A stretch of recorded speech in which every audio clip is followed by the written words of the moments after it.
Dito ka, video mo lang ako.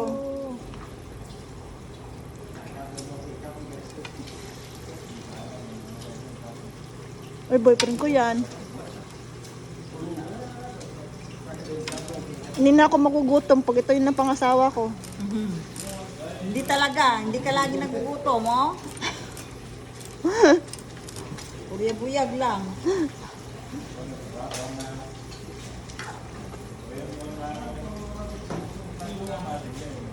Kit na muna ako. Kit na ako. Gusto ko ng pansit kaya antayin. Doon na lang ako sa kwarto niyo mamaya. O sige, day. Tawagin ka na. Ubus na yun. Ubus na yan. Dito ka na lang, day. Kahit isang ganito lang, oh. Wala ka namang gagawin doon? Parang lalaban ko muna yung bedsheet. O sige, tawagin ka na lang namin. Hindi lang. Anuhan ka na lang namin. Pero masarap pag dito ka.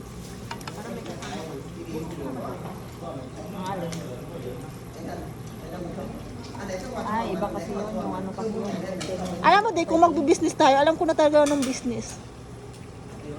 Karinderya talaga. Tapos, Yun na lang gawin nyo. Matotal natin. ako lang tagahawak ng pera, taga-benta. Mga palengke. Siya yung magtaga-palingkit eh. Kasi siya yung nakakalam ng ingredients eh. Ilis na niya sa'yo. Pero pag ako, naku, Pag hindi na siyang magluto, hindi na maano magpalengke. hindi, kailangan niya rin mamalingki. Siya magbubuhat eh.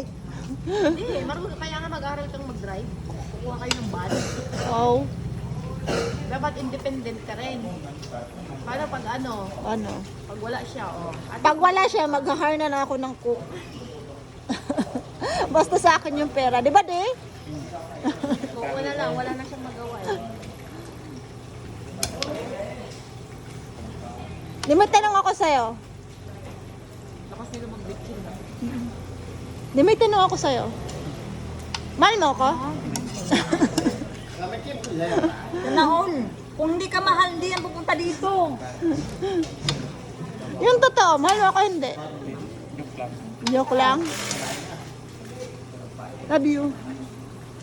Pansit ka muna.